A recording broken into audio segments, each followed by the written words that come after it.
yung secretary, kaya hindi po siya nakarating dito. Ngayon na umaga, nabibigay ng mensahe sa atin in behalf of Mayor Erap Estrada ng Pacific Manila. Magandang umaga, ako po muli sa Alan Francisco para sa PTV News. Ayan pong nakikita ninyo sa aking harapan, ayan po yung kaninang video presentation na ipinresent dito pa rin yan sa may stage dito sa may Quirino Grandstand, kung saan laman ng maikling video presentation na yan ang ginawa ayon sa mga organizers ni Manila Mayor Joseph Estrada. Kanina ipinakita dyan sa video na yan yung mga naging pahayaga ni Pangulong Rodrigo Duterte kontra sa illegal na droga, sa korupsyon at sa kahirapan. Nariyan din yung mga naging pahayag ni Senadora Laila de Lima at Senador Antonio Trillanes. So in short, parang hinayaan na ng video presentation na yan, no, na tao na ang humusga ayon na rin, base na rin sa mga naging pahayag ng Pangulo at ni Senadora de Lima at Senador Trillanes sa mga isyong napapanahon at importante sa ating bayan. So sa ngayon, andito pa rin po tayo sa may stage dito sa may Quirino Grandstand at gaya po ng aking nasabi kanina, no, ay inaasahan na itong pagdating ni Manila Mayor Joseph Estrada. Kung kanina nga o kahapon nga, no, ay mga national officials yung dumating. Ngayong araw naman ay mga local officials yung inaasahang makikiisa rito sa Freedom Rally kung tawagin ng mga taga-suporta ni Pangulong Duterte. Nung panahon po ni Mayor, hindi po siya pinatapos. Ngayon po, may mga plano na gano'n ang gagawin nila. Wag po natin payagan. Sa mga sandaling ito, no, ay nagsasalita itong staff ni Manila Mayor Joseph Estrada. Hindi po tayo nakakawag sa hirap. Kung ganyan po nangyayari sa droga, 30 taon po, hindi pinag sila problema sa droga. Ano po mangyayari? Tataas po ang kriminalidad. Habang nagsasalita yung mula sa kampo ni Mayor Estrada, ipakita ko lamang sa inyo mula pa rin dito sa stage itong sitwasyon ng mga kababayan natin, ng mga taga-suporta ni Pangulong Duterte na hanggang sa ngayon ay naghihintay pa rin at nanonood pa rin ng programa na 2 araw na nga ang tinatagal simula pa kahapon. Ayan po, no, ay inyong nakikita sa FB Live na ito yung mga malalaking bandera na kung saan nakalagay yung kanilang pangalan ng grupo nila, no.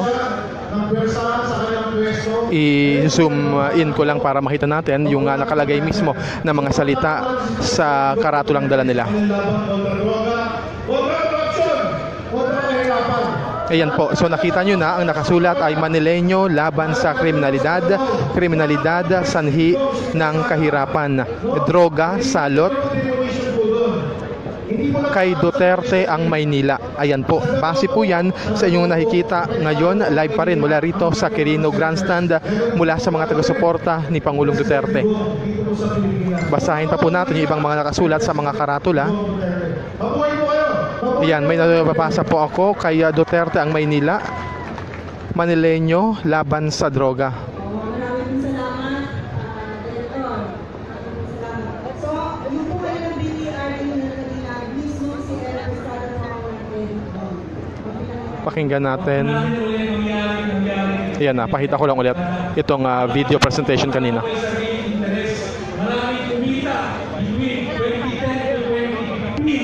Actually, yan, people support on Duterte's war against drugs, corruption, criminality, and poverty.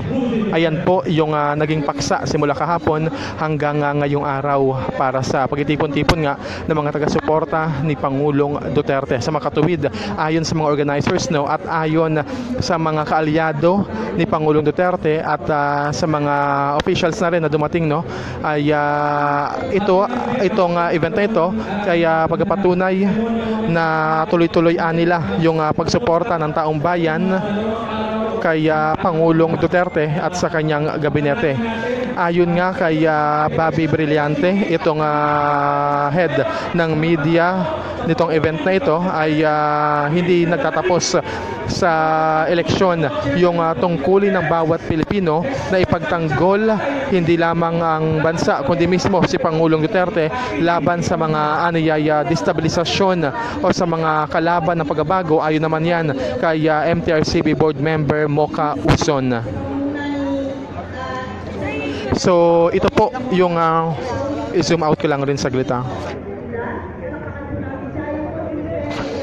Yung kinalalagyan po natin ngayon ay ito po yung stage kung saan umaakyat or pansamantala mag-i-stay yung mga magasalita no, sa harapan. Former Vice Mayor of Makati City, MRRD NCC spokesperson, Bobby Brillante. Lapit po natin, siyempre nag-arrange nito lahat. Si Boy Isip na mag-i-isip So narinig natin ay yung mga pagsuporta raw ni dating Vice Mayor ng Makati. So mga local officials talaga yung inaasahan na dadalo para sa ikalawang araw na ito ng Freedom Rally ng mga taga-suporta ni Pangulong Duterte. Mamaya ko may nabasahin komposisyon, piskalya na ula para sa nangyayari. Okay, tawagan na po natin ang ating Yan, Undersecretary ng DILG.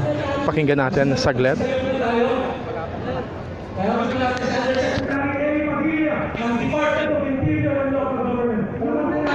Si Yusek Padilla ng DILG.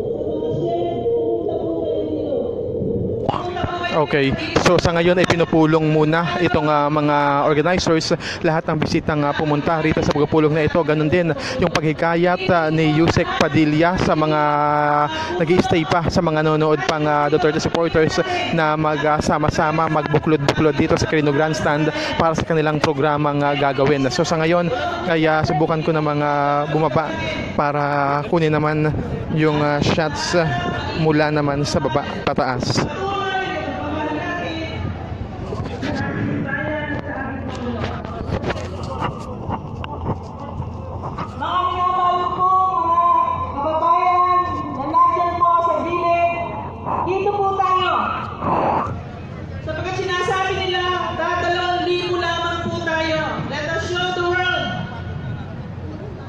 That this is a repeat of the May 7, 2016 si Yusek Padilla, pakinggan po natin. dito sa Luneta, when we gathered 1.6 million Filipinos supporting President Duterte.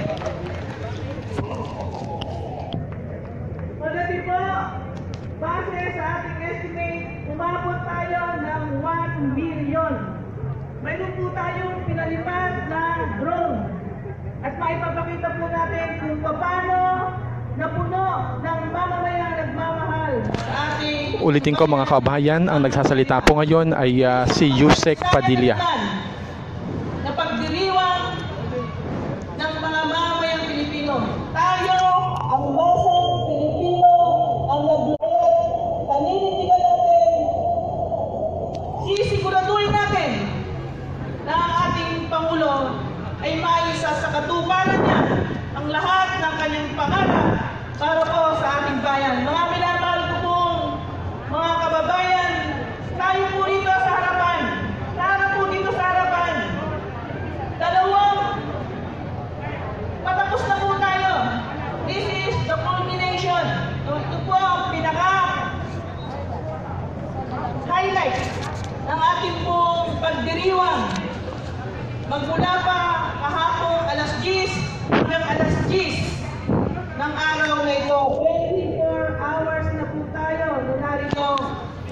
ipakita natin. Okay, putulin ko lamang saglit dahil naagaw yung aking pansin itong isang paring Katoliko Kabayan doon sa likod, para po dito. na nagiging Dito po tayo sa harapan. interpreter Lahat ng mga nasa gilid. ng mga sinasabi ng mga speakers dito. Buksan na po natin yung riles. Bilang pag-alala yan at bilang gabay na rin sa mga kababayan nating PWDs, lalo na partikular itong mga kababayan nating hindi nakaririnig. So meron pong interpreter na isang pari sa harapan. 2 taon po natin mahigit na pinaglaban ang pagkakataong ito. Okay, balik po tayo kay Yusek Padilla. Kung ating maaalala, noong September 2015, ay narito po tayo sapagkat nananawagan tayo sa ating Pangulo na tumakbo siya bilang Presidente ng Pilipinas. Sapagkat kung ating matatandaan, September 9 ang pinansila ng ating pong dating kandidato noon ang lahat ng kanyang mga aktibidades at sinabi niyang hindi siya tatakbo. Ngunit nag-alsa ang masang Pilipino.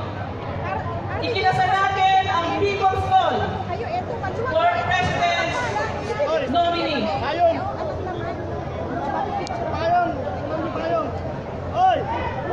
At ipinakita natin doon na hindi tayo papayag Pakibabalan kaunti ng inyong plan kasi yung mga na ang pagkakataon na ibinigay sa atin ng Panginoong Diyos ay hindi mo makaganap. Naniwala tayo noon na ang Pangulong Duterte, na noon ay mayor, ay siyang nakadestino upang maging maglingkod at maging pangulo ng ating bansa. Wala po tayong pera. Okay, so sa ngayon ay di ba kanina nga po ay pinulong o pinagsama-sama nitong mga organizers yung mga supporters na nag-i-stay pa rin dito sa may Quirino Grandstand. So pinalapit dito sila sa harapan at sa ngayon po ay ayan po yung kanilang sitwasyon. Sigaw ng masang Pilipino na siya ay tumakbo para sa ating buong bansa. At naipakita natin yung araw na yun, September 26, exactly 1 year and 7 months today. Because today is February 26. Isang taon at itong buwan nang tayo po'y manawagan na tumakbo ang ating pong Pangulo. At noong May 7, ipinakita natin ang marugdog nating paghahangad. Mga kababayan, sa mga nakikinig at nanonood po ngayon, kitang-kita po itong mga malalaking bandila na dala-dala ng mga taga-suporta ni Pangulong Duterte. Yan po, nagpalakpakan yung mga tao dahil natapos na nga yung laban, dahil matapos nga itong manalo si Pangulong Duterte noong May elections.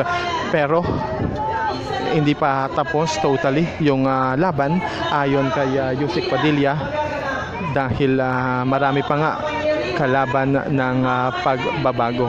Na naipakita natin sa buong mundo.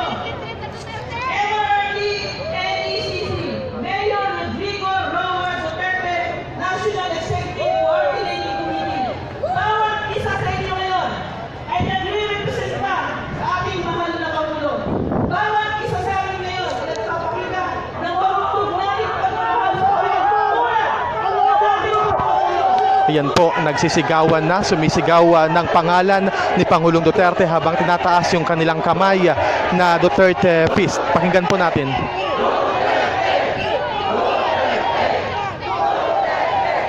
This is not a nation divided.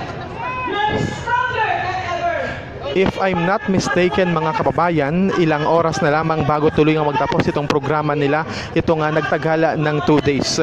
So sa ngayon ay nagpulong-pulong, nagtipon-tipon sa isang, kumbaga parang mas pinalapit pa no, yung mga taga-suporta ni Pangulong Duterte sa mismong stage dito pa rin yan sa Quirino Grandstand. Halimbawa po may mga katanungan, comments o reactions po kayo hinggil sa naghaganap ngayon na Freedom Rally ayon sa mga taga-suporta ni Pangulong Duterte ay mangyari pong iiwan nyo lamang po, i-post nyo lamang po rito at babasahin po natin yan maya-maya lamang. So, sa ngayon ay pinapataas yung kanilang mga kanang kamay na naka-Duterte sign or na naka-peace sign.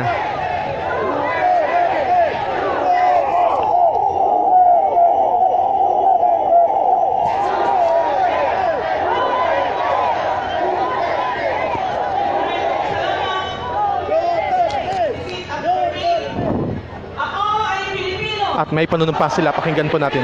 Sinilang sa lupang hinilang ng Diyos. Pinili ng Panginoon. Pinili ng digmaan ng buhay. At nanunumpa.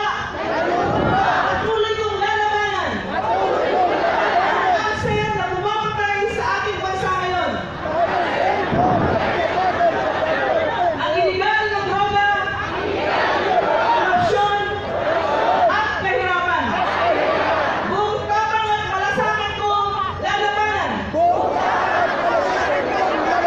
Giyera ng illegal droga. Hanggang ang huling walang pusong drug lord. At maparusahan. Buong tapang at malasakit kong lalabanan. Ang korupsyon na bumamatay, pangarap at aspirasyon ng pamilyang Pilipino, buong tapang at malasakit kong itataguyod. Ang mga programa ng pamahalaan Duterte upang mapagbuwagyan natin ang giyera ng kahirapan. Ito ay sapagkat iniibig ko ang bansang Pilipinas. Nag-iisa lamang ang bansang ito. Hindi ako susuko. Hindi ko. Upang makamit ang tunay na pagbabago. Ang pagbabago ay ngayon na at narito na. Ako ay Pilipino. Pinangangako ko.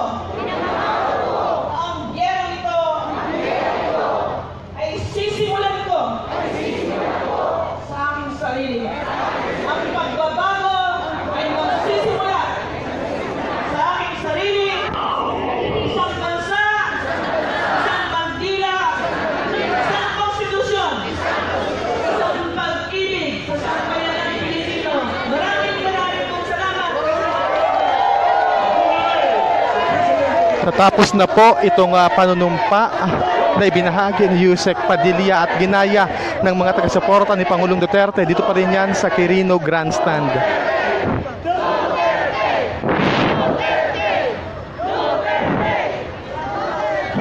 Maraming salamat po sa inyo lahat, mga kaibigan. Dito nagtapos ang ating pagpupulong ngayon at sa ating paghayo. Ang formal na pagtatapos po, pakinggan po natin. Mayroon pang mga budget pala, may budget pa. Huwag muna kayo nanahalit yan. Huwag kayong mag-isa.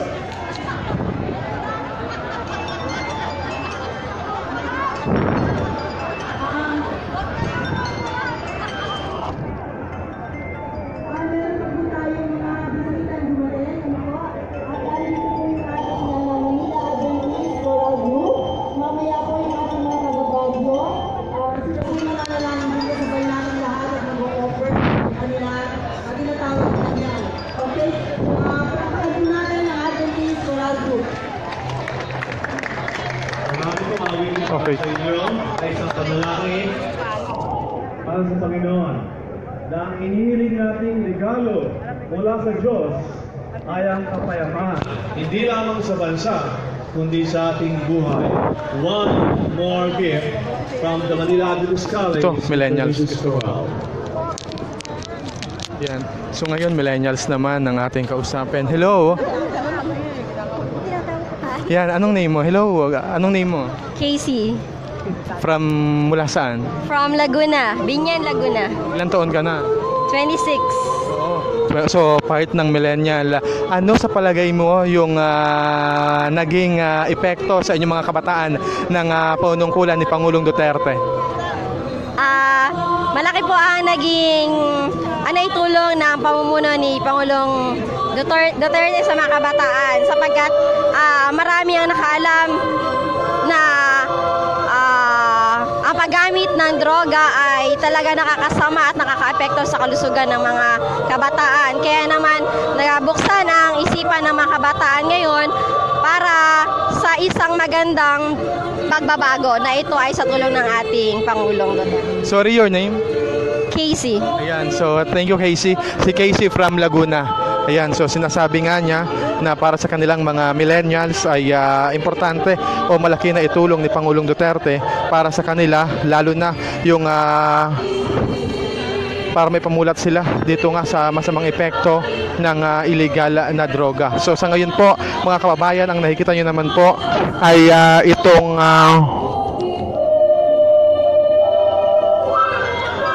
mga kababayan natin na kumukuha rin ng mga pictures or videos para sa makasaysayang event na ito.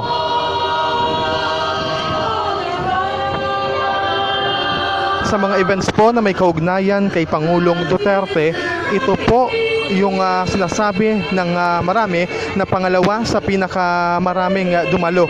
Una nga dyan ay yung May 7 meeting de avance, 2 araw bago ang May 9 elections, kung saan milyon yung dumalo noong May 7. At ngayon nga ang dumalo ayon sa tala ng mga organizers nitong event na ito ay between 300,000 to 500,000 yung mga participants.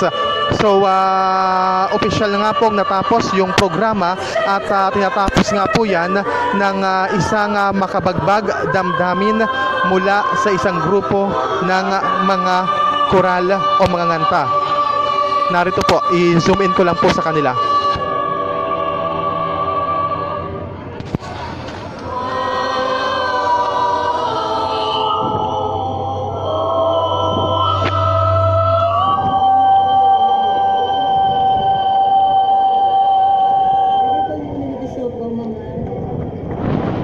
Yan po ang mga millennials na miyembro ng choir.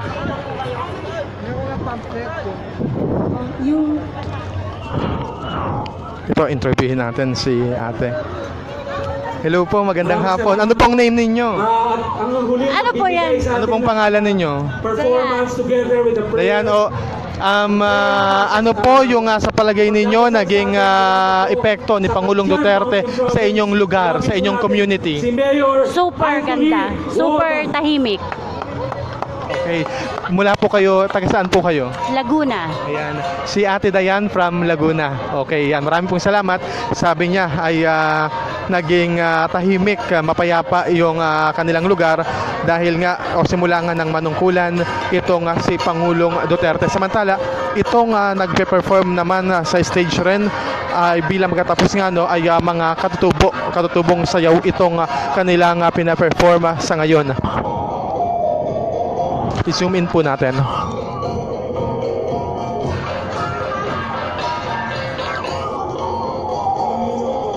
So, yan po, naka-costume ng pang-igorot.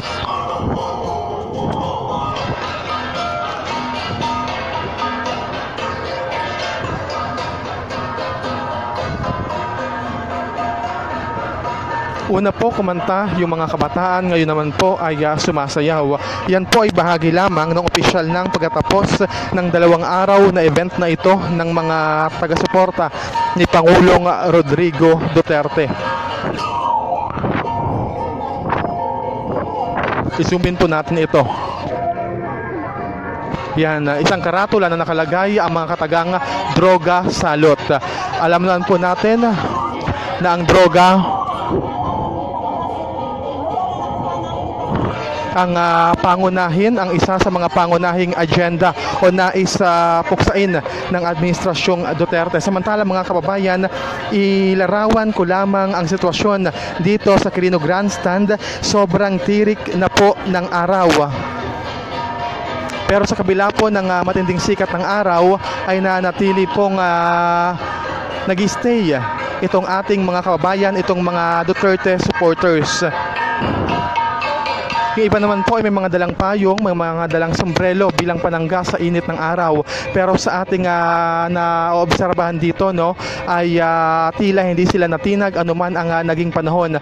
Actually mga kababayan, kahapon pa lamang ay pabugso-bugso na yung ambon dito sa area. Pero sa kabilangan yan ay hindi pa rin natitinag itong mga taga-suporta ni Pangulong Duterte. Kung kahapon ay paambon-ambon, ngayon naman ay matindi yung sikat ng araw.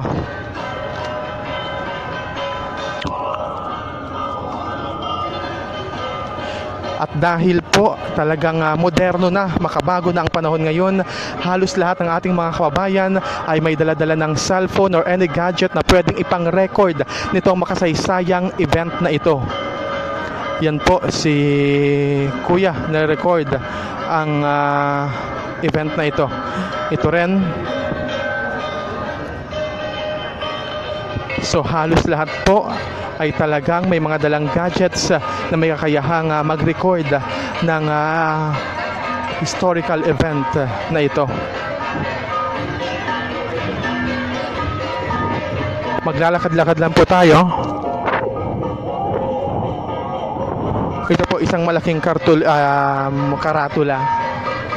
Basahin po natin yung nakalagay. This one, picture po muna ni President Duterte. Hawak-hawak ang watawat ng Pilipinas. People's National Movement for Federalism, Metro Manila Duterte Movement, MRRDMD o MMDM, PENAFED, Payatas Chapter.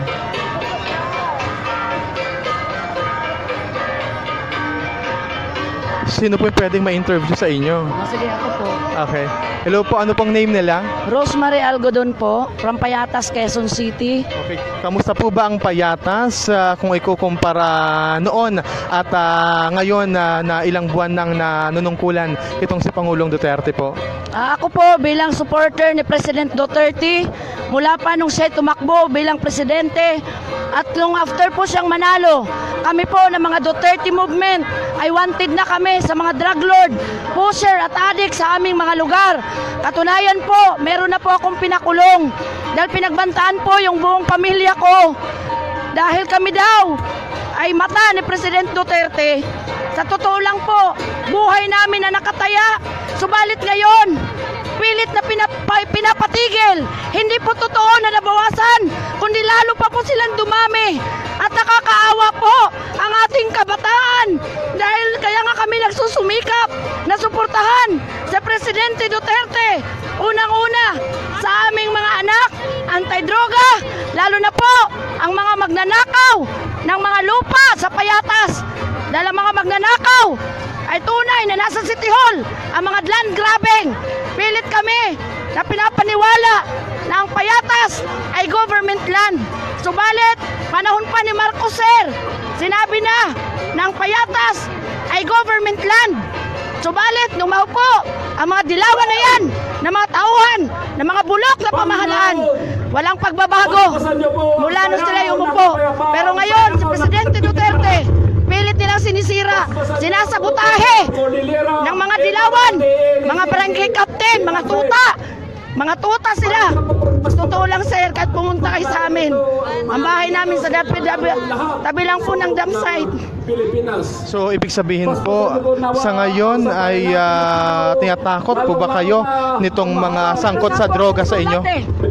Sige po, ipakita lang po natin. Ayan po, no? Sorry po, your name is? Si Miss Rosemary mula po sa yes po, si Miss Rosemary mula po yan sa Payatas. At ayan nga po, no, kinukuha niya po itong sulat na aniyay parang nagsilbing death threat sa kanya niya dahil ang nais o ang ginawa lamang nila ay i-expose itong mga sangkot sa droga sa kanilang lugar. Pero ang naging kapalit nga neto sa halip na mapabuti ay maging negative pa. Kami pwede magtiwala sa pulis. Okay. Nadampot po sa aming bahay. Mga kasama natin sa Cordillera na nag-perform ngayon ay pinamumunuan Inulog po ito sa ni bintana. Mayor Anthony Woodin Ito po ng yung Tanca nakalagay. Mountain Province Nanginginig po at ako. saka si Mayor Wala Mariano po kami Puyagawan ng Lamot, Ifugao. Ayan po, maraming salamat sa buong palakpakan para sa ating mga kababayan sa Cordillera na patuloy na sumusuporta sa ating Pangulong Duterte at sa kilusang pagbabago para sa Pinoyismo. Dagpre ang payatas. Hindi po totoo yan. Meron pala tayong konting acknowledge lang. Hindi po ako natatakot. Yung mga tumulong sa atin sa matigil ang droga sa pag-oorganisa, payatas. si Ginoong John Vargas, Anthony Witan, Congressman Matay, Alex Sulyong, yung mga KIA at WIA beneficiaries, Jeremy Performance, Kim Batiana, at bilang para lang marinig po natin, tinatawagan ko po si Binibining Joyce Cabana para lang ipakita yung ibang programa ng ating Pangulong Duterte para dun sa mga Ayan po, sundalo, no? mga pulis. So, nagsilbing death threat po. Kailan nyo po yan natanggap? Magandang hapon sa Ayan lahat. po, Maayong noong hapon January sa tanan. 22, 4 p.m. Ni-report nyo na po ba sa police or any authorities? Pero gusto na akong ipaalam sa inyo. Dati po, nagre-report ako. Pero dahil sa mensahe dito, natatakot na po ako. Pero dahil sa nagsumbong ako sa taas, may bumaba po ron, isang team sila. Nag-check sa amin na kami daw ay may death. Sabi ko po, totoo po yan. Kung paano marami itong programang binigay. So with that po, mensahe nyo po sa mga authorities para ang sabi nyo po kasi kanina ay hindi totoong drug-free na ang payatas. Ano pong gusto nyo sabihin sa mga otoridad na nakakanood, nakakarinig po nito, no, para talagang masiyasat, maimbestigahan yung issue ng droga sa inyong lugar? Ang panawagan ko po, mahal na Pangulo. Ngayon, ipapakita ko sa inyo kung ano itong programa na mayroon ako ipakita hindi sa inyo. po totoo na huminto ang tukhang sa payatas dahil namamayagpag po ngayon. Pati mga bata, ginagawa nilang runner. Kaya maawa po kayo, mahal na Pangulo. Nandito ang taga-payatas, handang tumulong sa'yo. Yung AC na yan na sinasabi, temporary. Hindi po totoo yan. Dahil kailangan po namin ng tulong para sa aming mga anak. Yan po. So maraming salamat po si Ate Rosemary mula po sa Payatas. Simula pa lamang ng thank you po. Simula pa lamang ng interview, ng video interview sa kanya, no, ay kapansin-pansin itong tila emosyonal na pag-express ni Ate Marie ng kanyang saloobin hinggil nga sa problema ng illegal na droga sa kanilang lugar. Ang sitwasyon daw kasi siya na nga itong nagsumbong pero siya pa itong tila napapahamak. At binigyan nga po natin siya ng pagkakataon na gamitin itong live FB live nga ito, no, para maiparating sa mga otoridad ang kanyang mga nais sabihin na partikular nga itong pagtigil o pagpapahinto ng tuluyan, no, ng illegal na droga sa kanilang lugar. Mga kababayan, sa mga ganitong pagkakataon, ayon na nga rin po sa mga expert, ay talagang naipapakita nila yung o na-express nila yung kanilang mga saloobin na ayon nga sa kanila ay hindi maiparating sa mga kinauukulan. Dito daw yung mag-interview. Kasama rin po kayo sa Payatas? Kami yung ako yung presidente. Ayun, makikita nyo doon sa tarpaulin. Si Vero Maningat. Okay, ayun po, naikwento na po yung pinaka-problema sa inyo sa Payatas. Sa problema ng palupa, sinisindikato pero lupang gobyerno. Ito ang papel namin, May order na sana na para mapa-award sa amin. Simula pa yan ng Arroyo, ini-award na sana. Subalit, nadadali ng mga land grabbing. So ito ang itinay namin kay Presidente ngayon at ito na nga at may lumabas na bagong memorandum ng DNR for lot ownership na. Pero pilit pa rin hinuhold kaya lagi kaming naghihintay kay Presidente para pagtatanggalin yung mga sindikatong yan para patigilin ang questionable titulo. Yan ay nisakop ng local government sa pamumuno ni Mayor Bautista. Ilang mayor na nagdaan, puro ganon. puro hagip ng mga land grabbing. Simula pa noong 1994 up to now hanggang ngayon. Talagang grabe. Oo. For pakita lang natin no, itong dala-dala ni Tatay. Sorry po, ano pong name nila? Si Pero Maningat. Okay, ipakita lang. Ako yung presidente ng KPM-MDN. Makikita nyo tarpaulin. Ipakita lang po natin itong dala-dala nilang papel no.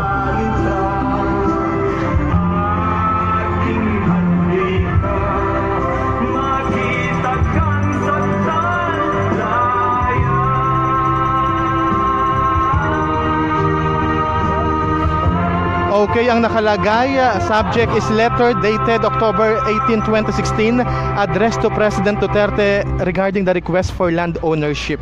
So yan po yung isa sa mga problema pa rin ng mga tagapayata sa tungkol po sa lupa. So nanawagan po sila no sa mga kinaukulan na sana ay tuluyan na po kayong magkaroon ng opisyal or talagang maangkin na lupa. Tama po ba? Yun lang ang hinihingi namin, yun lang tanging nasasakupan namin, yun lang ang hinihingi namin na mapasa amin para wag na kaming guluhin na land grabbing. Masyadong nagdudulot ng patayan, kaguluhan, maraming kriminalidad na nagaganap. Kaugnay ng droga at kriminalidad. Korupsyon ang grabe. Okay, so tayo with that, maraming salamat po. Thank you po. Ayan. Pwede po malaman sila? Ano sila?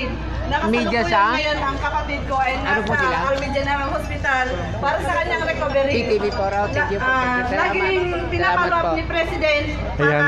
So, pangalawang personalidad na ating na-interview. President dahil binibigyan niya kami ng lakas loob na sinusuportahan kung ano man ang kailangan ng kapatid ko ay andun lang siya. Maraming salamat sa iyo, mahal na Presidente. Sorry, sir. At sa mga DILG officer na pinampangunahan ni Sir. Ating mga hero, mga kaibigan, sila ang yan po, nagbabalik tayo rito sa FB Live. Ang ilang mga ganap pa rin bago yung tuluyang opisyal na pagkatapos. Sapagkat kagaya nito, agad-agad, kita naman ninyo, pag mayroon sundalo. Mga kababayan ay nakareceive po tayo ng text message. Basahin lamang po natin. Kaya namatay, sinisikap ni Presidente na naroon. Man lang doon sa kanya, kahit wala siya dito, alam ko nakikinig siya. Narito rin itong ating mga kaibigan. Gusto pa sana magsalita, pero wala na tayong time. Gusto rin nila magpasalamat sapagkat ngayon may bahay na kayo. Ikaw, okay. Nais ko lang pong iparating sa ating mga kababayan na ISF na binigyan po tayo ng pagkakataon ng ating Pangulo na tayo ay magkaroon ng katiyakan sa pabayang hanap buhay sa pamamagitan po. Habang may mga last statements po mula sa mga ordinaryong Pilipino na nagsasalita sa stage, ipakita ko lamang rin po itong sapagkat ngayon lang po na nagkakataon paglilinis dito sa May Quirino Grandstand. Ito yung mga nagamit, mga naikalat ng mga dumalo nga rito simula pa kahapon. So sa inyo pong nakikita ay nagwawalis yung po ang mga miyembro ng MMDA. Yan po, mga miyembro ng MMDA yung naglilinis po. Sa mahal nating Pangulong Rodrigo Roa Duterte at higit sa lahat sa DILG. Hello te, kailan po kayo nagsimula maglinis? Kaninang madaling araw pa. So far, gaano karami pong kalat yung nakolekta na po natin? Mga ilang sako po ba? Marami na po, hindi ko lang po maano kung ilang plastic na po yun. Marami na po. So kung kayo po tatanungin, kamusta po yung disiplina ng mga dumadalo sa Pro Duterte Rally gaya po nito kumpara po sa iba pang mga events? Okay lang naman din kasi pinaano rin naman nila sa plastic, nilalagay rin naman nila, mabasura nila. Te, ano pong name nila? Ito. Mga kababayan, mga kapatid. Yan sa atin ni Nita De Suyo, MMDA employee. Maraming salamat po si Ate Ninita. Pagkatuloy ang laban. So ayon na rin kay Ate Ninita no ay naglilinis naman daw itong mga pumunta dito kay President Duterte. At maglinis tayo mga kapatid. May tatanong sa importante. Yan po mga kababayan, balik po tayo rito sa Quirino Grandstand pa rin.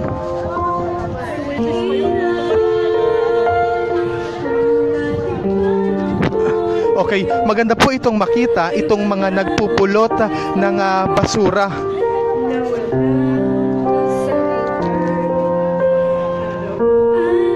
Interview natin. Kuya, nagpupulot ka ng basura. Ano pong ano pong name? Ami.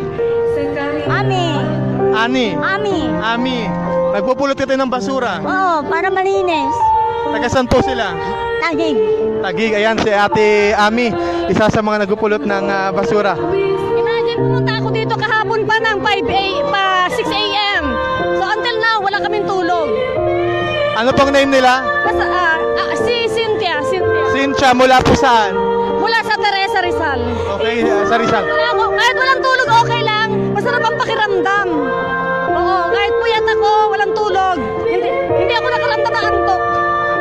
Maraming salamat po si Ate Cynthia mula sa Rizal. Ayon sa kanya ay kahit walang tulog ay okay lang daw. So, yan po. Kita niyo po si tatay, may dalang mga kalat, no? Karton.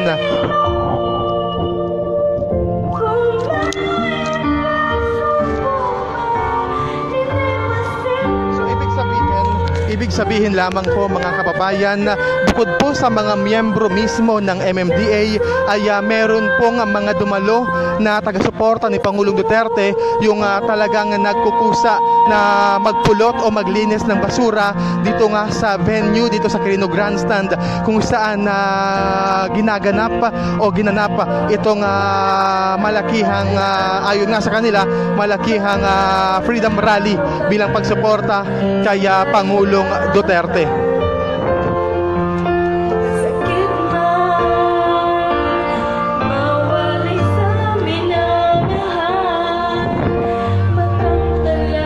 Habang may nagpe-perform sa gitna ay hayaan nating video na, live na ang kumuha nitong paglilinis ng mga sumuporta kay Pangulong Duterte at pagpupulot ng kanilang sariling mga kalat.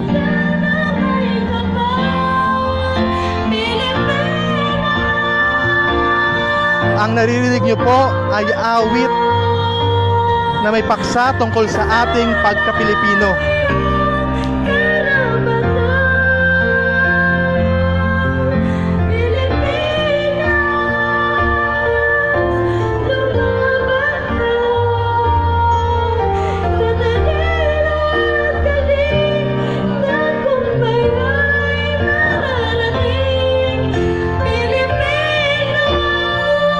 Pilipino.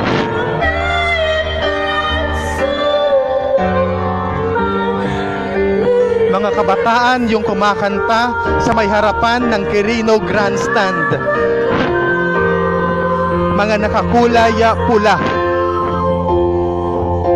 I-zoom in lang po natin sa kanila.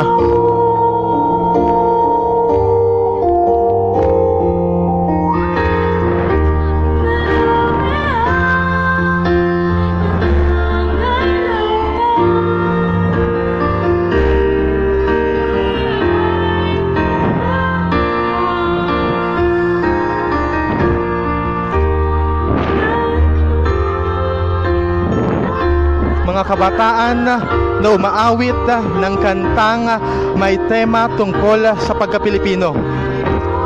Mga kabataan na ayon nga sa isang lumang kasabihan, mga pag-asa ng bayan. And speaking of bata, andito po si Baby, kausapin natin.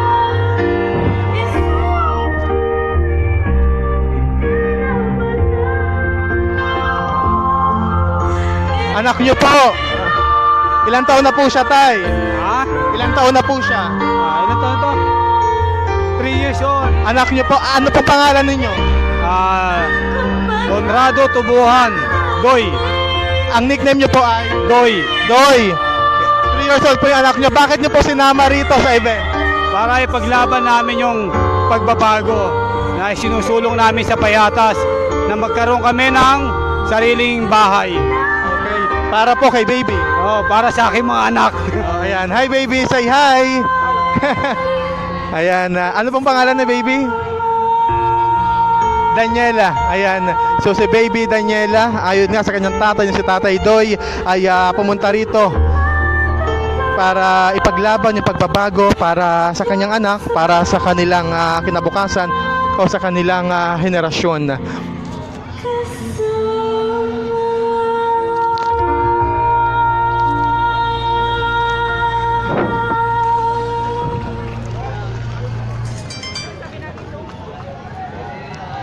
Okay, thank you so much. Maraming salamat po. Dito na po nagtatapos ang ating programa sa ngalan po ng pamunuan ng MRRD NECC.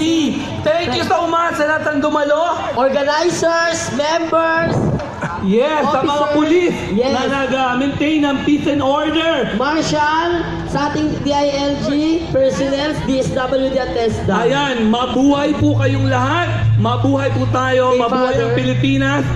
Salamat po, maraming salamat at magandang tanghali po sa inyo lahat. Thank you, Choknat. Thank you, Boomsing. Thank you so much. Goodbye. Ayan po, Bye. opisyal at ganap nang natapos itong dalawang event na ito na ginawa ng mga taga-suporta ni Pangulong Rodrigo Duterte. VIP na Nagsimula po kahapon stage, meron ng pong alas 6 ng gabi at bago magtanghali ngayon ay opisyal na pong natapos. Ayon sa mga organizers, between 300,000 to 500,000 yung mga dumalo simula kahapon dito sa pagtitipon na ito bilang pagsuporta kay Pangulong Rodrigo Duterte. Dito kanina sa stage, baka naiwan nyo po yung cellphone nyo, dalawa na Ang naririnig nyo naman pong background music ay ang makasaysayang awitin naman ni Ka Freddy Aguilar na inawit niya rin o kinumpose para sa pangampanya noon ng noon ay Mayor Duterte.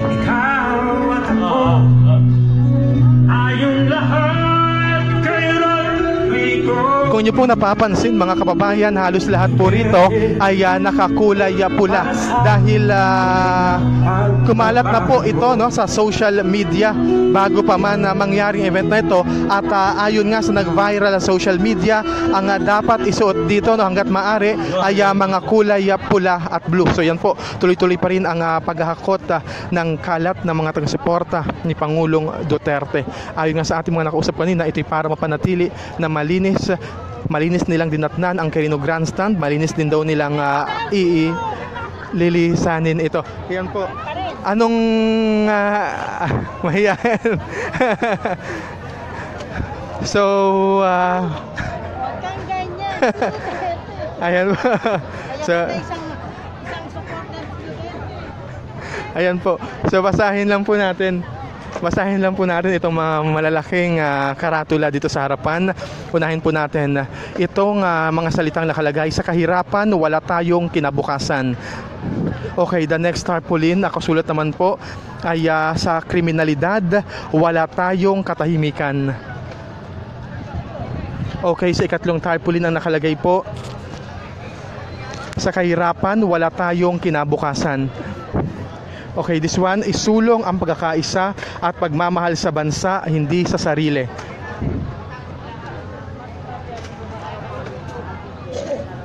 Ito po, isulong ang pagkakaisa, yes, at pagmamahal, na banggit na po natin. Okay, so this one, illegal drugs killing life. Illegal drugs killing life. Okay, sa korupsyon wala tayong kaunlaran.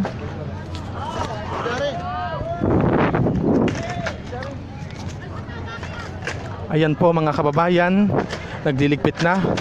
Sa atin pong nakikita ay nagtulong-tulong itong mga taga-suporta ni Pangulong Duterte sa pagliligpit nitong mga upuan na kanilang ginamit.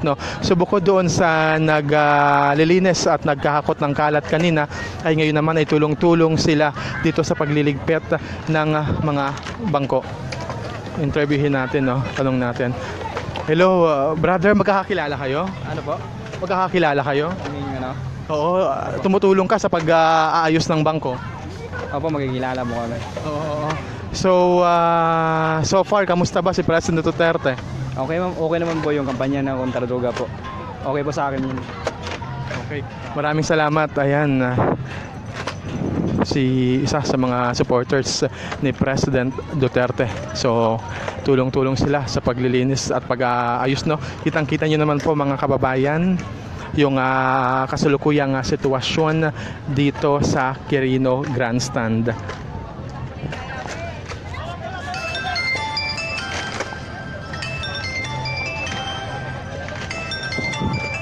So ilang minuto lamang po mula ngayon ay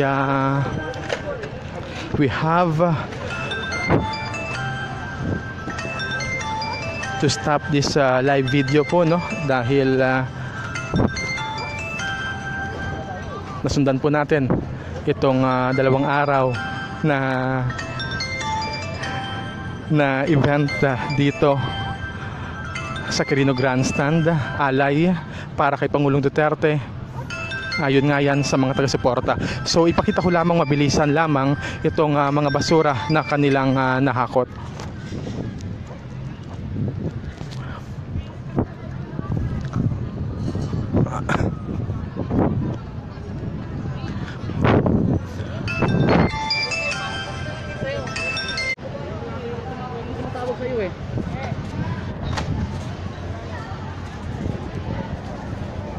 Akit lang po tayo saglit ang stage para makunan natin yung harapang bahagi, yung mismong kabuuan nitong grandstand. So sa ngayon po, yung stage ay inaayos na rin dahil officially ay natapos na po itong event na ito.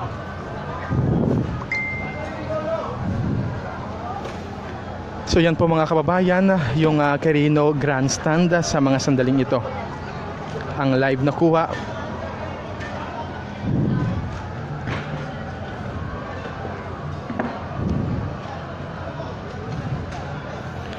So may mga nagtitipon-tipon, nagkukumpul-kumpol, nag-uusap-usap, may mga kumukuha ng larawan at videos, may mga tumutulong sa pag-aayos ng bangko, pagbubuhat, may mga tumutulong sa pagtitiklop ng mga tarpaulin. Ayun na.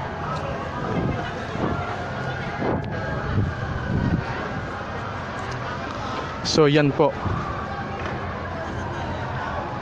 Yan po mga kababayan, yung kabuuang coverage ng PTV4 sa naganap na 2 araw na Pro Duterte Rally, Pro Country Rally, ayon nga sa mga taga-suporta ng Pangulo.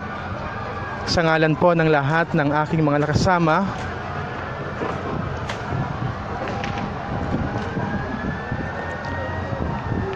kasama sina Jed, Kuya Albert, ang mga interns na sina Mary at Robin, at ang iba pang mga nakasama natin simula kahapon. Ako naman po si Alan Francisco. Magandang hapon po at maraming salamat sa inyo pong pagtutok. Goodbye po for the meantime. Thank you po.